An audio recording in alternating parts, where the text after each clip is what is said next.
लाहौर का एक वाक़या। मेरा सबसे पसंदीदा जानवर घोड़ा था।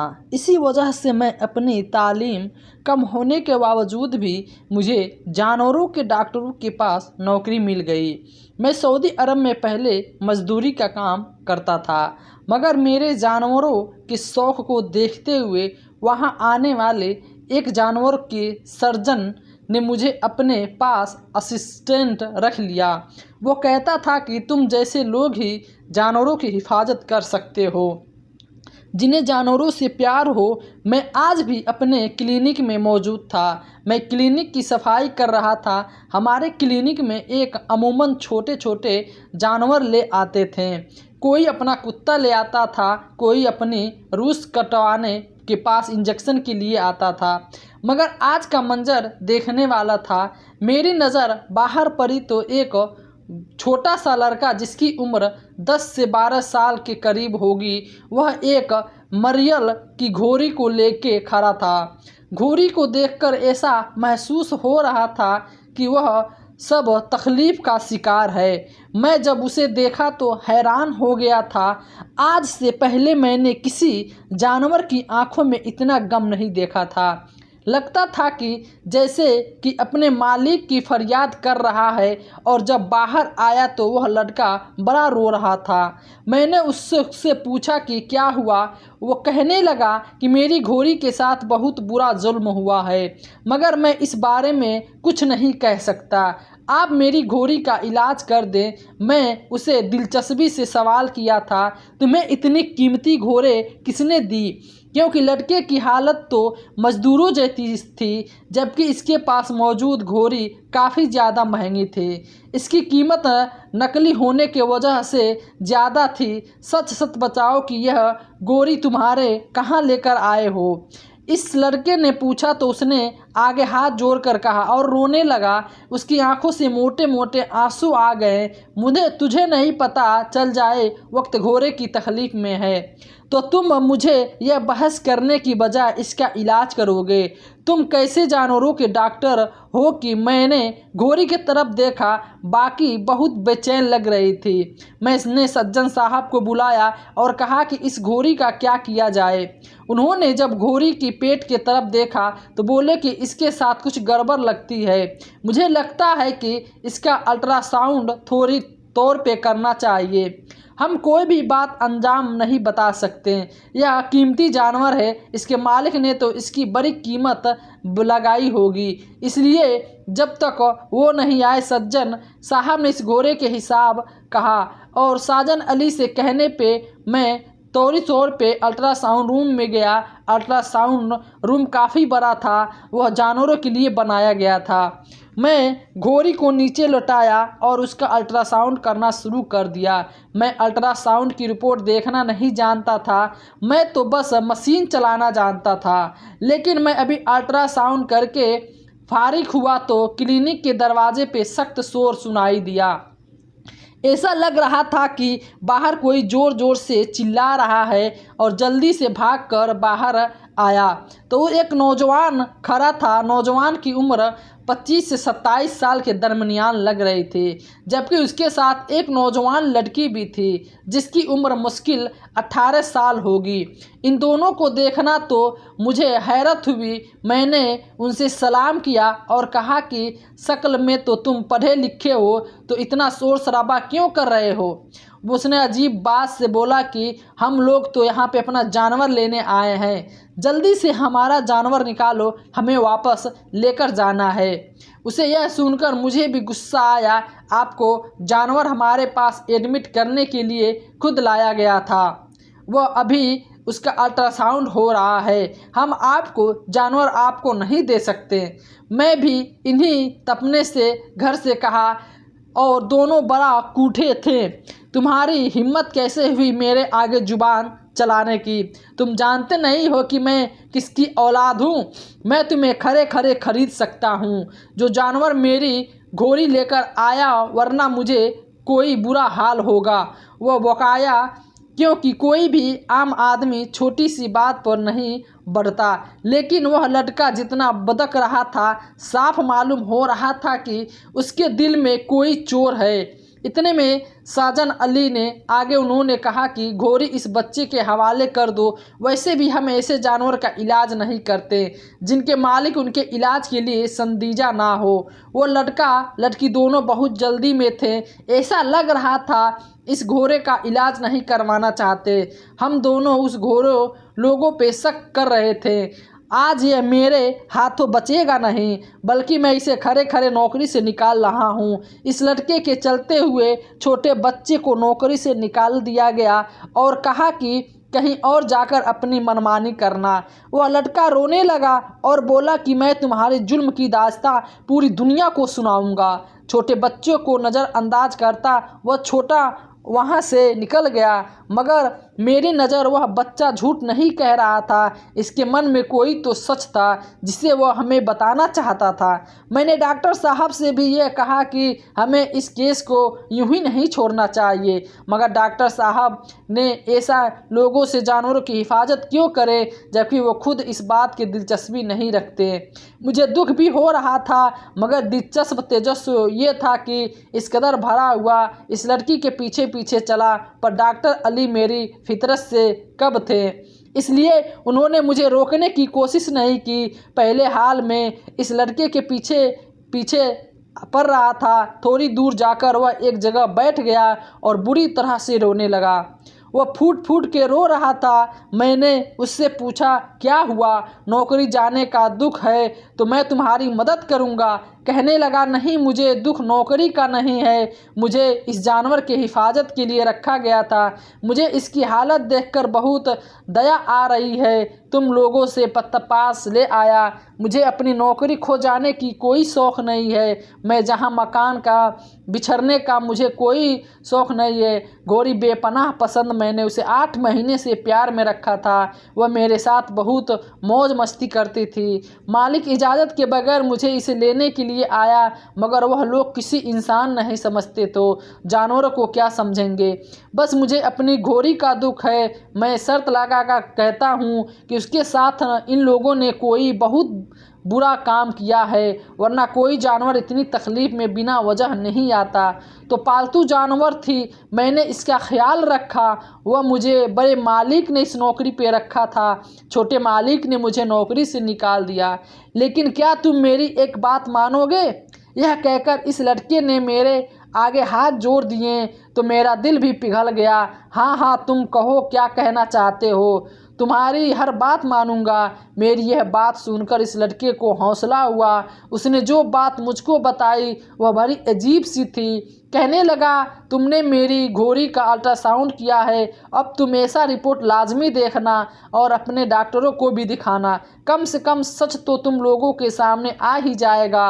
अगर तुम लोगों में खुद हिम्मत नहीं ऐसा करने की तो वह रिपोर्ट पुलिस को दे देना। जानवर के साथ बहुत बड़ा नाइंसाफ़ हुआ है और यह हुकूमत तो बिल्कुल नहीं देती। लड़की इतनी बड़ी पुरस्कार में थी। मुझे वाकई में इस जोड़े पे शक होने लगा था। इसने कहा, तुम मुझे इन दोनों के घर का पता दे दो, अगर कोई बात हुई तो हम उन तक पहुंच सकेंगे।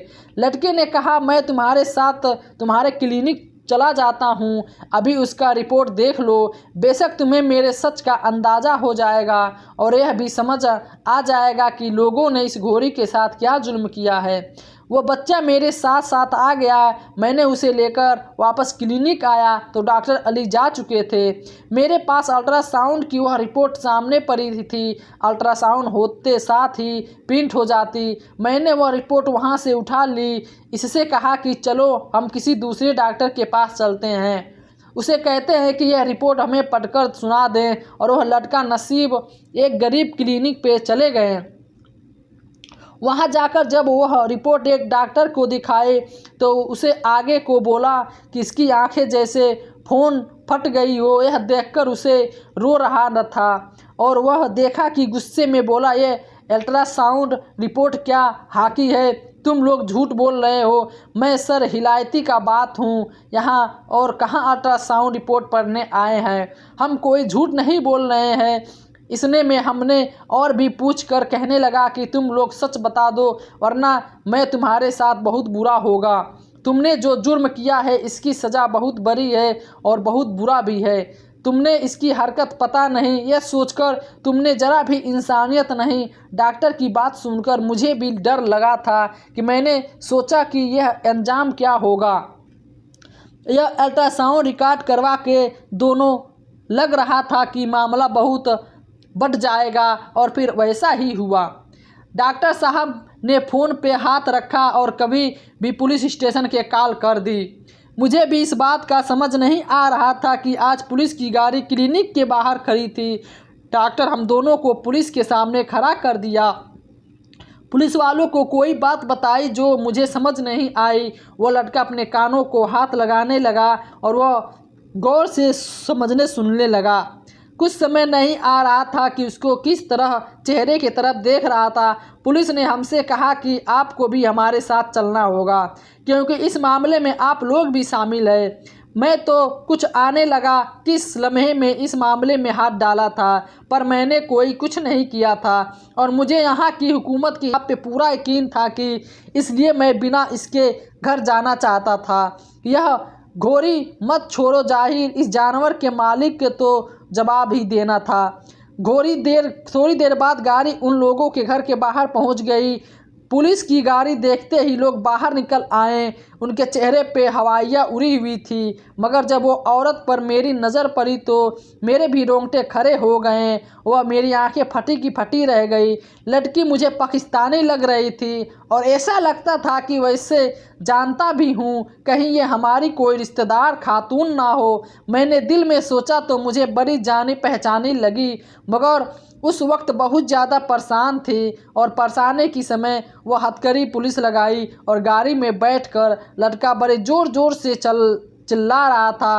पुलिस कह रहा था कि लड़की खामोश थी, जैसे कि बेबी बैठी हुई हो। इसकी तरफ देखा तो वह मुझसे नज़रें चुरा रही थी। मैं समझ गया कि वह मुझे पहचानती थी और जानती भी थी। इसी वजह से उसे मुझे शर्म आ रही थी। पुलिस स्टेशन पहुंचने से ज़्यादा दूर नहीं था। वैसे लोग भी पुलिस स्टेशन पहुंचकर उन लोगों के लड़के को पकड़ा और अंदर लेकर पुलिस इस लड़के पे बेपनाह गुस्सा है, क्योंकि उसने बड़ा जुर्म कर रखा था। मैंने सोचा कि मैंने लोगों को नौकर से बात करूंगा जो कि मेरे साथ ही बैठा हुआ था, मगर पुलिस के तेवर देखकर मुझे तो हिम्मत नहीं हो रही थी कि मैं इनसे बात करूं। वह अरबी टूटी फूटी थी। इतने में पक्का यकीन हो गया था कि यह कोई डॉक्टर बहुत वो इल्ज़ाम लगा रहा है। वह पुलिस स्टेशन में मैली कार्रवाई के बाद मुझे भाई साहब कहा से जब मैं थाने से बाहर आया तो डॉक्टर अली मेरा इंतज़ार कर रहे थे।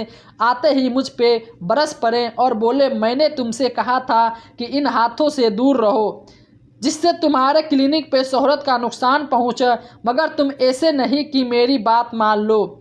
बाज नहीं आओगे तो मैंने तुम्हें नौकरी से निकाल दूंगा। जानते हो कि इस लड़की के साथ क्या हुआ है जो अपनी घोड़ी जहां लेकर आया था। मैंने लाइन से हीरा कहने लगा और इसने कहा कि सितम यह मेरे पास एड्रेस और रिपोर्ट भी है, मैं देख सकूं कि उसने ऐसा ज्वाइन किया है, मगर मुझे पुलिस स्टेशन यही बताया गया कि इसके जुर्म के हिसाब फांसी से कम नहीं है। इस दुनिया में नहीं रह सकता। इससे बात नहीं तो मुझे हैरान कर दिया था। मैं सोच भी नहीं सकता था कि घोड़े का मालिक इतना बड़ा जुल्म कैसे कर सकता है, और वो दुनिया भी नहीं रह सकता है और अपनी भी हाथ धोना पड़ेगा। मैं डॉक्टर अली से कोई जिद नहीं किया। उसने पूछा कि असल मामला क्या है, क्योंकि पहले से उनकी बात ना मानकर उनसे गुस्सा का दावत दे चुका था और इन्हें मज़ीद तंग नहीं करना चाहता था। मगर मेरे दिल में बहुत सारे सवाल उठ रहे थे। मैं जानना चाहता था कि इस आदमी ने क्या खता हुई, लेकिन बाहरी हाल मैं इस मामले से दूर ही रहा। डॉक्टर अली को तुम्हें मज़ीद देश नहीं दिलाना चाहता था, इसलिए मैं खामोशी और प्यार की वजह से अपने चला गया और इस लड़के को सज़ा की मौत हो गई और फांसी पे चढ़ा दिया गया। किस्सा भी ख़त्म नहीं हो गया, मगर मुझे ये पता नहीं था कि क्या हुआ था, इसका कसूर क्या था। मैं डॉक्टर अली से ये बात पूछने की हिम्मत रखता था। ईद की छुट्टियां हुई, मैं अपने घर चला गया और घर जाने के बाद उसने अपने घर वालों को याद आ रही थी, मगर ये नहीं जानता था कि पाकिस्तानी जाकर अब मुझे इस रात का पर्दा हटाने का मौका मिलेगा। जिसे जहाँ रहने मुसलमान को जहाँ रखा। पाकिस्तान जाकर जब मेरी मुलाकात अपने रिश्तेदारों से हुई तो मैं सना का चेहरा फ़ौरन पहचान गया कि वह मुझसे फूफी की बेटी थी। इसलिए मुझे देखा तो वो यूँ छुपाने लगी जैसे उसने मुझे कोई नुकसान पहुंचा हो। मैंने इससे छुप छुपाकर बेचैनी के पास खींच रही थी। पता नहीं किस बात की बेचैनी थी, वो बार बार मुझे देखी जा रही थी। ऐसा लगता जैसे वह मुझे कोई बात करना चाहती है। तभी मैंने उससे पूछा क्या बात है, तो मुझे कहना चाहती थी कि मेरे आगे हाथ जोड़कर दिए कहने लगी, मेरा यह राज अपने पास ही रखना, किसी को मत बताना। तुमने मुझे वहाँ देखा था कि हालत कैसी थी, किसके साथ देखा था। वह घोरी वाकई बात बताना चाहता था, मेरे जीना हराम हो गया था। सना को हैरत से देखने लगा, इस घोड़े की मौत तुम्हारा क्या ताल्लुक़ है। और वह लड़का बहुत उसके साथ जैसे घूम फिर रही थी, जैसे उसकी बीवी जाकर वाली हो, ऐसा ही था। साथ घूम रही थी, उसकी बीवी नहीं थी। पर मुझे यह किसी बताओगे कि मेरे जीना मुश्किल हो जाएगा। खुद के लिए अपने आप पे रखना, क्योंकि तुम्हारे जीवन में ज़्यादा होगा। तुम जानना चाहते होगे कि घोड़ी के साथ मेरा क्या मामला था, इसलिए मैं तुम्हें सच सच बचाऊंगी। मेरे दिल में बहुत ही सांस जुर्म है, मैंने जो किया उसका अफसोस उम्र भर रहेगा।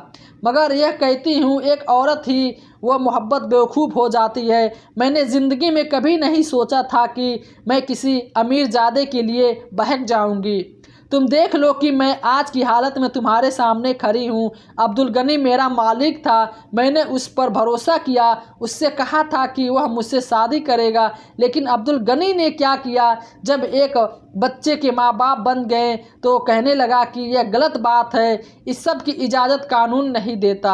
अगर किसी बात को पता चले गया तो और इन दोनों को अपनी जान से हाथ धो बैठेंगे। और हमारे बच्चों को मौत के वाट में पहुंचा दिया। और आगे की बात सुनकर तुम यकीन नहीं कर पाओगे कि इस बच्चे के लोगों की नज़र से छुपाने के लिए इसे कोई ठिकाना नहीं मिला, क्योंकि अगर अब्दुल गनी अपने गुनाह को सज़ा भुगतना ही पड़ा। अब्दुल गनी इस लाखों के पीछे और कत्ल के झारों की दुनिया में चल रहा था।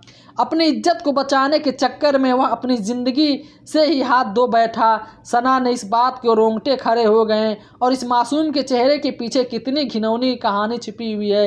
अगर चीज़ इतना खुद को मुकम्मल मजनू बता रही है तो इसके साथ सब कुछ शादी के वादे पे हुआ। मगर इसके बावजूद भी यह समझना है कि गना की तरफ उठना गया औरत का एक कदम इसकी पूरी नस्ल पर भारी होता है।